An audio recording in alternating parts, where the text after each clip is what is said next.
बिस्मिल्लाहिर्रहमानिर्रहीम। मेरे अज़ीज़ हमवतनों, अस्सलामु अलैकुम वरहमतुल्लाहि वबरकातुहू। उम्मीद है आप सब खैरियत से होंगे और कोरोना वायरस से हम सब पूरी तरह बचने की कोशिश भी कर रहे होंगे और अल्लाह हम सबको और तमाम इंसानियत को अपनी हिफ्ज़-ओ-अमान में रखे और इस वबा से सबकी जान छुड़ाए, आमीन। आज कोई बड़े बर्निंग इश्यूज़ हैं, बड़े इश्यूज़ हैं हमारे मुल्क में। सियासत में बड़ी बयानबाजी शुरू हो गई है। यानी आप देखें, यानी क्या हो रहा है, ये बंद कर दो, वो बंद कर दो। यानी अपोजिशन अब कहना शुरू होगी कि नैब को बंद कर दिया जाए, चेयरमैन को निकाल दिया जाए। और उधर सुप्रीम कोर्ट ने बड़े सख्त रिमार्क्स दिए हैं कि जी यूट्यूब क्यों ना बंद कर दें। वहाँ मामे चाचे बैठ के तो अदलिया को क्रिटिसाइज़ करते हैं, फ़ौज को क्रिटिसाइज़ करते हैं, हुकूमत को करते हैं बगैर सोचे समझे। तो उस पर भी एक पैनिक है हर तरह से। सोशल मीडिया में ख़ास तौर पे और बड़े डिफेंस करने वाले भी आगे आ गए हैं। तो हर यानी तबका जो है ना वो एक वक्त अलर्ट हो गया एक किस्म का। लेकिन इमरान खान वो आप देखें आराम से तहम्मुल से आगे बढ़ता जा रहा है। फिर इंटरनेशनली चाइना धीमे धीमे अपना काम करता जा रहा है। यानी आप हुकूमत को देखें, फ़ौज को देखें, जुडिशरी को देखें, ये बड़े तहम्मुल से काम करते नज़र आ रहे हैं इस वक्त। एक उनमें यकसुई नज़र आ रही है। तीनों के एक्शंस देख लें, कभी एक एक्टिव होता है तो दूसरा धीमा हो जाता है, फिर दूसरा होता है, तीसरा हो जाता है। पीछे जो इनका प्लान है सबका कि हमने जो है एहतसाब करना है, मुल्क को भी ठीक करना है, आगे भी लेके जाना है और इर्द गिर्द के हालात उस पर भी नज़र है और पूरी कोशिश है कि जंग से बचा जाए। लेकिन इर्द गिर्द हालात जंगी बनते जा रहे हैं। मैंने कहा था कि ये बारिशों का मौसम है, इसमें स्ट्रेटजीज तय होंगी और सितंबर अक्टूबर में जाके फिर नक्शा आगे नज़र आएगा।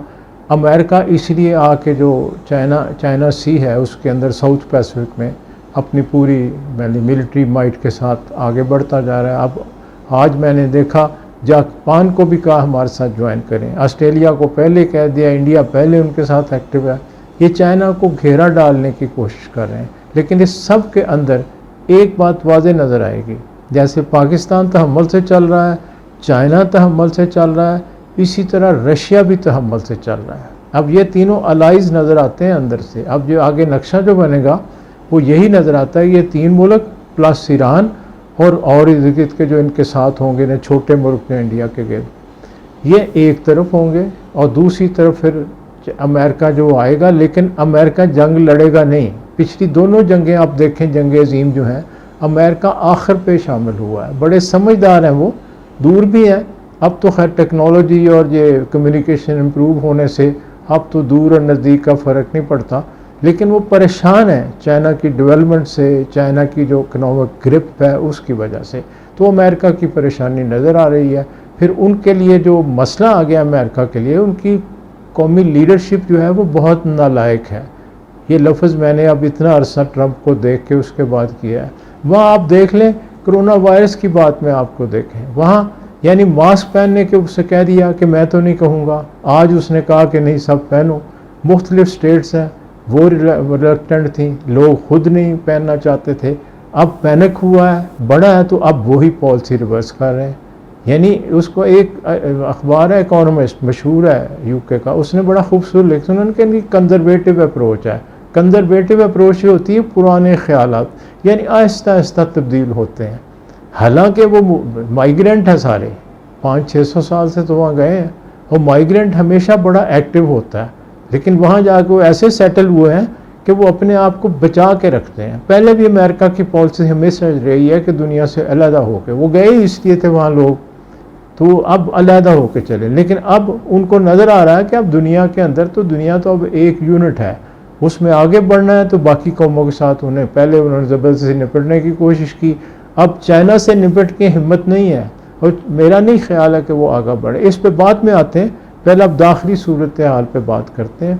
अब देखें, कल बयानबाजी आपने देखी, वजह यह हुई कि साद रफ़ीक और उनके भाई का एक केस था जो मुस्लिम लीग के लीडर हैं, हाँ, सुप्रीम कोर्ट में। उसमें जो जज देख रहा था उसने जो फ़ैसला दिया, उसके बाद वो तफसीली फ़ैसला बाहर आया। उसके रिमार्क्स बड़े सख्त हैं नैब के ख़िलाफ़ कि नैब बहुत बेइज्जती करती है और इंसानियत की तजलील कर दी, और ऐसे उसको ले कर अपोजिशन ने उछालना शुरू कर दिया, नैब को बंद कर दो। ऐसे वजह एक है, क्योंकि उन्हें नज़र आ रहा है कि केसेस अब ट्रेस हो रहे हैं, आगे बढ़ रहे हैं, नए कोर्ट्स बन रहे हैं और सुप्रीम कोर्ट की बैकिंग उनको नज़र आ गई है और उनको ये नज़र आ गया कि फ़ौज भी अब उन्होंने, जैसे मैंने पहले भी कहा था कि शट अप कॉल उन्होंने दी है, उसकी भी बात मैं बताता हूँ कैसे। तो नज़र आ रहा है। अब कल देखें बिलावल को मिलने से वो इनकार कर दिया, शहबाज शरीफ ने, आपस में इकट्ठे नहीं हो रहे। अब मौलवी साहब हैं फजलुरहमान साहब, वो कहते हैं मुझे पहले एश्योरेंस दो तब मैं आपसे बात करूँगा। तो इकट्ठा तो उन्होंने होना नहीं। यहाँ एक बड़ा मज़ेदार बात है कि इमरान खान का पीछा जैसे उन्होंने छोड़ दिया है, अब अदारों के पीछे लगने की कोशिश कर रहे हैं, लेकिन अदारे एक्टिव हो गए। इसलिए ये एक वक्ती यानी स्टॉर्म इन टी कप वाली बात है। नज़र भी आ रहा है कि वो कमज़ोर होते जा रहे हैं और हाथ पांव फूल गए हैं उनके। ये इस वजह से ये सारी चीज़ें हो रही। रहा सुप्रीम कोर्ट ने कल जो यूट्यूब का कहा है, बात तो बहुत सही की है, लेकिन ऐसा होगा नहीं। कोर्ट्स बड़े समझदार होते हैं, वहाँ बड़े समझदार जजेज़ हैं और पॉलिसी दूरस होती है और पूरा देख के सिस्टम को चलते हैं। ये यूट्यूब बंद नहीं होगी, लेकिन उसने एक्टिव कर दिए हैं। पहले भी आप देखें हुकूमत ने कोशिश की थी तो उसने इतना शोर मचाया जी, ये कहना ये जो है यानी इंफॉर्मेशन साइट जो है जो हमारी, तो इसकी ज़बान बंद करना चाहते हैं, ऐसे करना चाहते हैं, तो उसके ऊपर फिर गवर्नमेंट ज़रा स्लो हो गई। अब इसी बात पे दरअसल एक किस्म का उन्होंने हुकूमत को ये इशारा दिया है कि आप इस पे रूल्स बनाएं, रेगुलेशन बनाएं जैसे बाकी मुल्कों में ने। और ये भी कहा कि अमेरिका और यूरोप में आप बोल के दिखाएं वहाँ मुल्कों के ख़िलाफ़, वो बड़े सख्त कानून है। तो ये अब हुकूमत करेगी, बनाएगी। और ये दरअसल मुझे जो समझ आती है वो ये ट्रैप हो गई अपोजिशन। इसमें एक बात देखने वाली है कि तीनों जो अदारे हैं उनका एक इक्का लगता है, जो मैंने शुरू में कहता हूँ, यानी वो पंजाबी का एक लफ्ज़ है कुन्ना। कुन्ना वो होता है जो बड़ा समझदार हो, ज़ाहिरन ऐसे सादा सा नज़र आता, तो ज़ाहिर वो ऐसे बिहेव कर रहे हैं, लेकिन ये उनकी जो कुन्ना पॉलिसी है ना, खामोशी से आगे बढ़ना, पहले एक बढ़ जाता है दूसरा तीसरा, यानी एक बेसलाइन बना ली है तीनों ने, वो है एहतसाब और मुल्क को आगे ले जाना। और मैं ज़रा अगर बैकग्राउंड में जाऊँ, मैंने ये फरवरी से शुरू की थी वीडियोस और बैकग्राउंड भी दी थी, ग्राउंड रियलिटीज़ भी आपको बताई थी क्या है। वो ग्राउंड रियलिटीज़ जो 100-200 साल बाद उसी में आती हैं, जैसे कहते हैं हिस्ट्री रिपीट सेल्फ, तो उसको स्टडी करें तो अंदाज़ा हो जाता। तो एक साइकिल नज़र आ रहा था कि आगे अब ये मजबूरी होगी यहाँ मुल्क को आगे ले जाने के लिए ये करना होगा। और ये भी मैंने कई वीडियोस में कहा है कि इनको रिफॉर्म्स करनी पड़ेंगी, नहीं करेंगी पार्लियामेंट तो फिर उसमें ये जो है जुडिशरी आ जाएगी। अब ये नज़र आ रहा है कि अगर ये पार्लियामेंट आगे नहीं बढ़ेगी तो सुप्रीम कोर्ट उस पर कोई एक रेफरेंस करा के तो एक ऑर्डर कर देगा, वो लॉ बन जाता है। ये अब आगे इस पे पैनिक सारा इसलिए है, तो इसमें है कुछ नहीं। अब आते हैं इमरान खान की तरफ। इमरान खान की जो एक ख़ास बात है वो मैं बैकग्राउंड में जाता हूँ, उसकी एक तस्वीर अभी आपको देखेंगे, आप उसमें आप देखें। जब ये पाकिस्तान का कप्तान था, यानी जहाँ से हमने इसको स्टडी किया है या मैं तारीफ़ करता हूँ, तो एक बात नज़र आई कि ये बहुत सेल्फलेस आदमी है, बेगरज आदमी है और मिशन का पक्का है। जो काम करता है फिर वो उसके पीछे लग जाता है। यहाँ आप देखें, आपको नज़र आ रहा है कि उस पर लिखा है कि ये 142 साल क्रिकेट की तारीख में, यार उस वक्त 142 साल हुए थे क्रिकेट होते हुए इंटरनेशनल, पहला कप्तान है जिसने अपनी सेंचुरी बनने से पहले, जब 90 की स्कोर के ऊपर 90-100 के दरमियान उसका स्कोर था, तो उसने इनिंग्स डिक्लेयर कर दी, क्योंकि उसने देखा कि दूसरे बॉलर्स काफ़ी टफ हैं और मुझे ये 8-10 रन लेने में टाइम लगेगा, ओवर ज़ाया होंगे, टाइम थोड़ा है, मैंने मैच जीतना है। तो उसने ये कुर्बानी दे दी। और ये उन्होंने कहा कि पहले कभी किसी कप्तान ने ऐसा नहीं किया। ये एक मिसाल छोटी सी नहीं है। तो हम उसी वक्त से इसको देख रहे थे कि ये यंग मैन जो है ये बड़ा सेल्फलेस है और ये उसी मेहनत से आगे बढ़ता है। अब आप इस वक्त देखें, खामोशी से देखता है, काम आराम से कर रहा है। हाँ, चूँकि वो सियासत में उस तरह का नहीं उसका एक्सपीरियंस था, दूसरा इमोशनल भी है, ये तो सबके अंदर चीज़ें बाज़ होती हैं, तो वो उस हिसाब से चल रहा है। लेकिन एक बात बड़ी क्लियर है कि उसने सुप्रीम कोर्ट और फ़ौज को ये बाबर करा दिया है कि he is the one who can deliver on political side. और इंटरनेशनली पहले उन्होंने बात की है कि उसका इमेज भी बना है और जहाँ वो गया है उसने मुल्क के लिए डिलीवर किया है।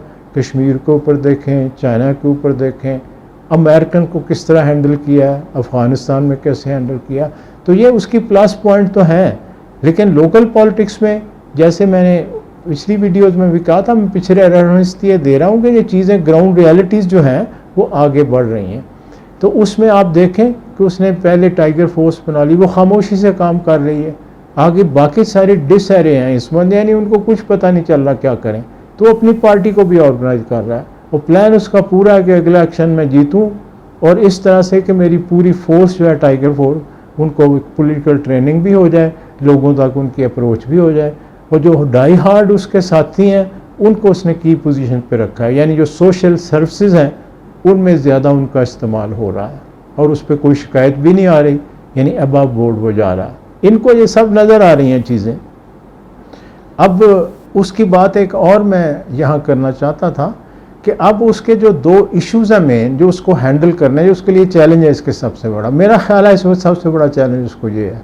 एक तो ये है कि ये दो उसने एडवाइज़र तो दूसरे रखे हैं, उनमें कुछ लोग ऐसे की भी हैं जो कि बाकायदा यानी बिज़नेस टाइकून हैं, उनके यहाँ इंटरेस्ट हैं, यानी पेट्रोल की कीमतों का हेर फेर हुआ उसमें भी उन पर ब्लेम किया जाता है। आटे चीनी का आया, तरीन का मामला आया, तो अब यानी दोहरी शरीयत वाला आया, तो अब उसको ये सोचना पड़ रहा है कि इनसे मैं कैसे जान छुड़ाऊँ या इनको कैसे अकोमोडेट करूँ। अब कहने को तो उसके साथी कह रहे हैं जी वो कैबिनेट में बैठते हैं, वोट नहीं दे सकते, उनका डिसीजन मेकिंग में नहीं होता, लेकिन जब राय देते हैं तो बंदा जब राय देता है तो डिसीजन मेकिंग में उसका इफ़ेक्ट तो आ जाता है ना अपनी जगह। वो अलहदा बात है कि वो यानी कैबिनेट मीटिंग में अगर आते हैं एज ए ऑब्जर्वर बैठते हैं, बात करते हैं, तो वोट का हक तो सिर्फ कैबिनेट को होता है। वो एक वो कॉन्स्टिट्यूशनल है, उसका वो मतलब कोई इतनी सिग्निफिकेंस नहीं है। होता यही है कि इतने यानी टीम जब हो उसमें जो इफ़ेक्टिव लोग होते हैं 2-4 ही होते हैं, और उन्हीं की फिर वो जो टीम वो है हार्ड कोर जिसको कहते हैं बन जाती है, और उसी के साथ फिर आगे बढ़ता है। लीडर हो, कप्तान हो टीम का, उसको ऐसे ही लेके बढ़ता है।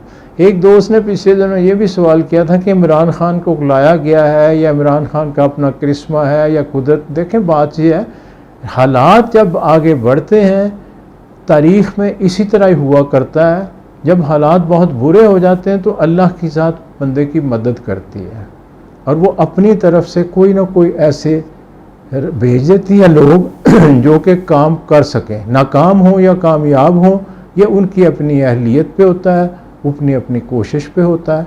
तो इसको ऐसे कहें कि एक नेचुरल सिनेरियो था जिसमें इमरान खान 20-22 साल से अपनी मेहनत कर रहा था। देखें अगर यहाँ ये सियासतदान नालायक ना होते, आप मुझे बताएं कि क्रिकेट का एक खिलाड़ी जो है वो आके कैसे नेशनल लीडर बन जाता? नहीं बन सकता था, क्योंकि कमज़ोरियाँ थी सिस्टम के अंदर। खुद ब खुद ही पानी चूँकि अपनी सतह कायम रखता है और बहता भी रहता है, तो फिर वो कुदरत वो गैप पूरा कर देती है और ख़ुद ब खुद ऐसा हो जाता है। जैसे पाकिस्तान बना था, पूरी कौम सोई हुई थी, इस मुल्क को अल्लाह ने बनाना था, हिस्ट्री उस तरफ जा रही थी, अंदर मुसलमानों और हिंदुओं के डिवाइड मौजूद थी। पहले चूँकि मुसलमान हुक्मरान थे 1000 साल से, अब वो हुक्मरान नहीं रहने थे, तो ये बड़ा मुश्किल था कि एक कौम जो हुकूमत कर रही है, करती रही है, वो बराबर कैसे बैठेगी। तो ये नेचुरल बात है कि एक लीडर उभरा जिसने उसको एहसास महसूस किया, वो आगे आ गया। इमरान खान भी ऐसे हुआ, गैप उसने देखा, आगे आया, उसने अपना लोहा मनवा लिया।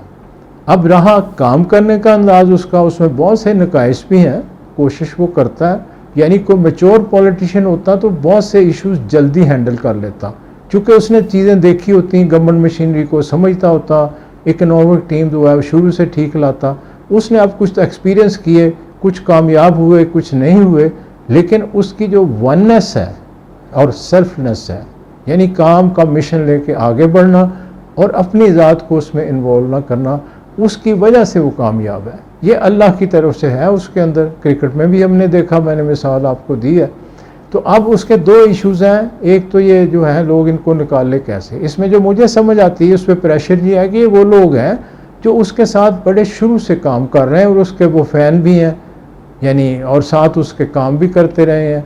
जब उसने ये इतने बड़े बड़े यानी प्रोजेक्ट्स किए, हॉस्पिटल का किया, यूनिवर्सिटी का किया, तो उन्होंने बहुत सी इसके साथ यानी माली मदद भी की होगी, हर तरह की बाहर इसको सपोर्ट भी दी है। और वहाँ जितने इसके थिंक टैंक्स हैं या लिंक्स हैं सारे, उसमें उनका बड़ा रोल रहा है। उन्हीं को वो लाया साथ काम करने के लिए। उसे ये अंदाज़ा नहीं था कि इंसान जो है वो अपने नफ्स का गुलाम है, और यहाँ इनकी जो बिजनेसेस दूसरे हैं ये उसका इंटरेस्ट देखेंगे। अब उसको समझ आना शुरू हो गई है कि मैं सेल्फलेस तो हूँ, कोशिश कर रहा हूँ, ये सेल्फलेस नहीं है।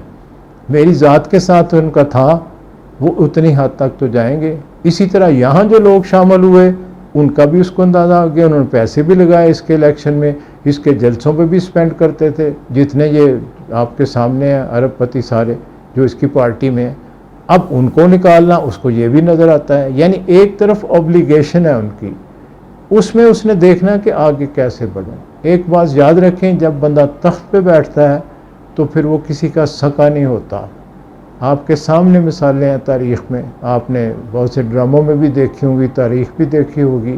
तो ये दुनिया में आप देख लें, हुक्मरान जब आते हैं तो उन्हें बहुत सी चीज़ें देखनी पड़ती हैं, उनमें ज़ाती ऑब्लिगेशन वगैरह उनको फिर छोड़ना पड़ जाती हैं। पीछे तो देखें हुक्मरान जो थे वो बादशाह थे, मुतकुल अनान थे, तो उनका तो ये था कि वो तो किसी अजीज़ को भी नहीं छोड़ते थे। यहाँ यह है कि अब डेमोक्रेसी है, फिर यह है कि हालात भी और हैं, इसलिए इमरान खान अब उस तरह को तो नहीं है कि वो साथियों को ऐसा था, लेकिन वो ये स्टेप ज़रूर लेगा, उनको बात करके समझा के कि अब ये मेरी मजबूरी है, अब हमारा आपका कॉन्फ्लिक्ट ऑफ इंटरेस्ट है, मैं और तरह आगे बढ़ना चाहता हूँ, और आपकी इस वजह से, चाहे आप इसमें कसूरवार हैं या नहीं हैं, सब तो नहीं कसूरवार होते, लेकिन ये मेरी पॉलिसीज़, मेरी रेपूटेशन, मेरे यानी हुकूमत की कारकर्दगी, इसकी इफ़ेक्टिवनेस जो है वो इफ़ेक्ट हो रही है। अब ये दो फैसले उसको करने होंगे। यहाँ जो लोग शामिल हुए, पैसे लगाए जिन्होंने, बाहर से जो आए हैं, और ये एक आध महीने वो कर लेगा, और सिचुएशन अब उसके हक़ में जाना शुरू हो गई है। अंदाज़ा नहीं था पहले, मेरा ख्याल था 4-6 महीने लेगा, कुदरत ने उसको हेल्प किया। अभी पिछले दिन उनके एक वो कहा था पीपल पार्टी के लीडर ने कि जी ये तो जा रहा था, कोरोना इसको बचा गई। वो अल्लाह के बंदो, ये अल्लाह के अख्तियार में है कि इसको कितना वो देता है अख्तियार हुकूमत करने का, ये बंदे के अख्तियार में कुछ नहीं है। अगर वो चल रहा है और मुल्क आगे बढ़ रहा है तो इसका मतलब है कि अल्लाह उससे कुछ काम लेना चाहता है। महसूस ये हो रहा है, रही उसकी अपनी शख्सियत वो एनिग्मेटिक है, यानी उसमें दोनों बातें हैं, प्लस भी हैं माइनस भी हैं। तो ये सियासी लीडर ऐसे ही होते हैं, उसी तरह वो आगे भी बढ़ रहा है। हाँ, पावरफुल पर्सनैलिटी ज़रूर है, और वो क्रिस्मा उसमें है, ये तो ये बातें नज़र आती हैं। इसलिए अब कह लें सियासत थोड़ी सी सेफ हैंड्स में आती जा रही है। अब आते हैं कि ये जो खामोशी अख्तियार हुई, और क्यों शहबाज शरीफ ने जो मिलने से इनकार किया उसको, जरदारी साहब के लाडले साहबजादे को, तो ये पीछे से इंस्ट्रक्शन लगती हैं उसकी। और वजह क्या है, वो जो मैंने कहा था शट अप कॉल, खामोशी से जो इफ़ेक्टिव अदारे हैं वो मैसेज दे देते हैं कि इनफ इज़ इनफ, आपको छूट दी है, बाहर भेजा है, फलां किया है, इनको बंद करें। और मुझे ने ये भी सुना है, एक टीवी एंकर ने यह दावा किया है कि नवाज़ शरीफ ने बाकायदा अपनी ये इंस्ट्रक्शन दी हैं कि हुकूमत को नहीं गिराना। अब ये बात सही या नहीं, या उसकी उनकी कैलकुलेशन अपना होगा वो, लेकिन ये सारी चीज़ें, और फिर अभी चीज़ें बहुत सी और भी ये एंकर कई मेहनत करते हैं, निकाल भी रहे हैं। इनकी जितनी ये पैसे, जैसे ये आईपीज़ हैं इनकी, जैसे ये बिजली बनाने वाले घर, उसके ऊपर यानी बहुत सी रिपोर्ट्स आ रही हैं किस तरह ये पैसे बना रहे थे। यानी अब देखें इस हुकूमत ने जो एग्रीमेंट किए हैं नए, जो बना बिजली के, वो जो विंड से करते हैं शुरू करने के लिए, तो वो 6 रुपये में बिजली दे रहे हैं, और ये 21 रुपये में दे रहे थे। और इन पे जो खर्च हुआ था वो 13-14 करोड़ था, और उनका 5-6 करोड़ खर्च है जो किया है, और हुकूमत से पैसे वसूल करते थे। तो ये बड़े इश्यूज़ हैं जो इन्होंने, वो जो आए थे डार साहब, और आते इनको पैसे दे दिए थे, और अब भी वो क्लेम कर रहे हैं, उस पर भी बात चल रही है। तो अब ये फंसे हुए हैं, निकलता कोई नहीं, टाइम तो लगेगा, रूल्स भी हमारे कमज़ोर हैं। और आप देखेंगे जुडिशरी फॉर्म्स भी आएंगी, अब कहना पड़ेगा सबको, अब नैब भी आगे बढ़ेगा, लेकिन चूँकि सिस्टम कमज़ोर है, यानी जहाँ बाकी मुल्कों में 2 महीने लगते हैं, हमारे 2 साल लग जाते हैं। और ये होगा, लेकिन काम आगे बढ़ता रहेगा। अब आते हैं इर्द गिर्द के हालात जो हैं, इनको आप देखें, अब बड़ा वाज़ेह नज़र आ रहा है। यानी अभी मैंने इब्तिदा में भी बात कर दी थी, यानी अब अमेरिका खुद इन्वॉल्व नहीं होगा, अपने इर्द गिर्द लाइस को तो तैयार कर लिया, दिखावा है सारा, ऑस्ट्रेलिया, उसका कोई अपनी बैकग्राउंड नहीं है, पहले भी कोई ऐसी ना कभी जंग लड़े ना कुछ है, थोड़े बहुत होता है उनका। इसी तरह जापान को उन्होंने कहा है, वो तो पहले डिफीट बेचारे हुए थे, हाल उनका बुरा था वहाँ, तो अब उनकी साइकी भी वो नहीं है अब वो जैसे वो है। और उनको इन्होंने पहले उनको आम नहीं हो करने दिया था उनको, और जर्मनी को बहुत देर बाद अलाउ किया, और अब उनको एलआई अपना बनाया हुआ है जापान को। लेकिन उनमें वो दमखम तो नहीं है ना, अब चाइना का तो मुकाबला नहीं कर सकते। इंडिया ने अपनी पावर बनाई है, लेकिन वो एक सफ़ेद हाथी की शक्ल है। और ये जो इंडियन कौम है हिंदू, इसका तो बैकग्राउंड कोई नहीं है। यानी ये वो लोग हैं, आपके सामने देख लें कि इनका जो मज़हब है उसमें दरिया को अबूर करना भी पाप था, और समुंदर अबूर करना तो महापाप था। पाप होता है यानी गुनाह। ये कभी ना बाहर गए हिंदुस्तान से, ना कभी कोई जंगें लड़ी, ना कुछ हुआ। बाहर की कौमें आई, इनको दबा लेती थीं। इनकी चालाकी ये है कि वो नीचे बिस जाते थे, उनके साथ मिल जाते थे, उनकी कमज़ोरियों से फ़ायदा उठाते थे और फिर सरवाइव करते थे। तो ये हिंदुज़म इसी तरह ही सरवाइव की है। तो इनकी तारीख़ है ही नहीं, यानी वो कौम ये नहीं है कोई जो जंग जीत सके। और आज चाइना की हिस्ट्री बहुत और है, वहाँ मंगोल निकले थे, ततारी निकले थे, वो कौमें पहले भी लड़ती रही हैं, और आपको कहा है कि बड़े सख्त गिर है वो। पिछली वीडियो में भी थोड़ा मैंने चाइनीज़ की जो साइकी उस पर बात की थी। अलग थलग रहने वाले लोग हैं, और अभी उनकी पॉलिसी देखें और बड़े तहम्मुल मजाज हैं। देखें आके उन्होंने आराम से कश्मीर के अंदर मेन इश्यूज़ पे बैठ गए हैं, यानी वादी के ऊपर भी बैठे हैं। आगे तक उन्होंने जो इनकी अपनी ऊपर जो स्टेट्स हैं, भूटान और नेपाल के इनकी आगे जो छोटी स्टेट्स आगे जाती हैं, उनमें इन्फ्लुएंस उनका है, वहाँ भी फ़ौज डाल दिया हर जगह। अब अमेरिका को समझ नहीं आ रही कि इनको हाथ कहाँ से डालें।